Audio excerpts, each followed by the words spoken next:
Good morning, distinguished guests, Chief Harrison, Mayor Landrew, Deputy Chiefs, Commanders, and good afternoon to all the friends and family in attendance this afternoon. Thank you so much for being here. Before I begin, I have to acknowledge the tragedies that have plagued these last few months of law enforcement. Our prayers go out to the families of Natasha Hunter, Brian Bordeaux, and those hurt and killed in the violence that has spanned this country these last few weeks. There are places in this country that are losing faith in law enforcement. I hope that New Orleans has not lost faith in the NOPD. When you look at these newly sworn officers in front of you, no, we have not lost faith. Our class have traveled from across the country to serve this city. We have not lost faith in New Orleans. 28 weeks ago, it was hard for us to imagine being here and this day finally coming. And we certainly couldn't have predicted what we would have to endure to make it this far. The early mornings, late nights, rigorous studying, and arduous training. There's one thing I know in life, is that you can never learn too much. It's impossible. We can learn something from everyone. In our case, it wasn't just our instructors, but also my peers. While it wasn't obvious, 28 weeks in close quarters will show you something from everyone. Let's take newly commissioned Officer Tattershaw, for example.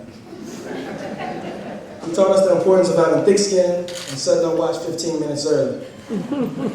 And of course, he tried to teach us that a chin strap wasn't a beard.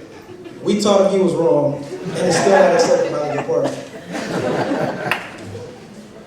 In our third week or so, just as we were developing a routine, we were lucky to get a taste of Mardi Gras.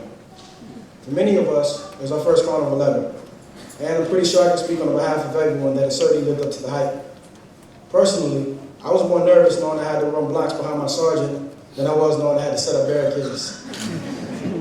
But it wasn't bad.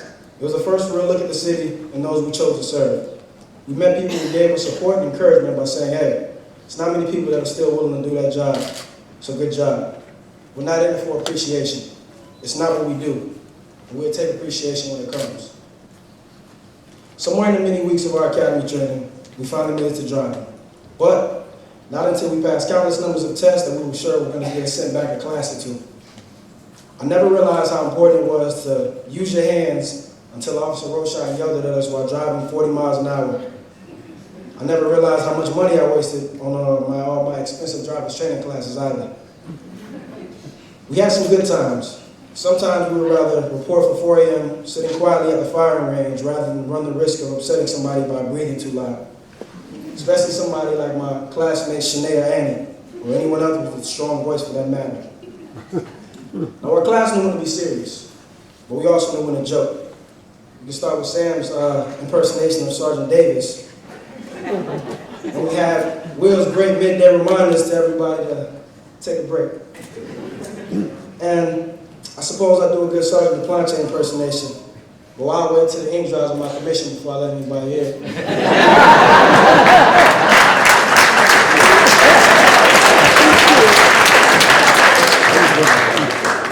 It was an honor to speak to you on behalf of Class 175 this afternoon.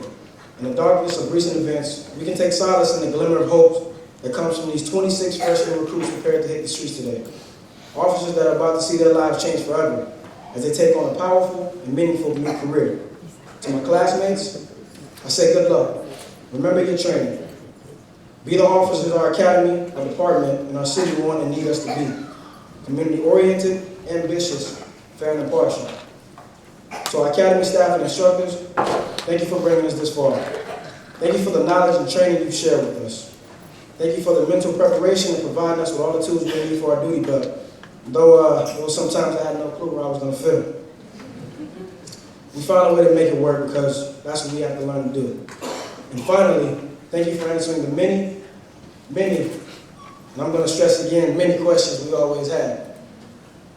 To all of our families and friends, never let your officer forget what they work for.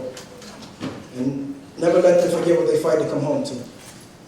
Never let the late hours, the missed holidays, the stressful times forget the officer you know and love, the one living behind the badge and under the uniform.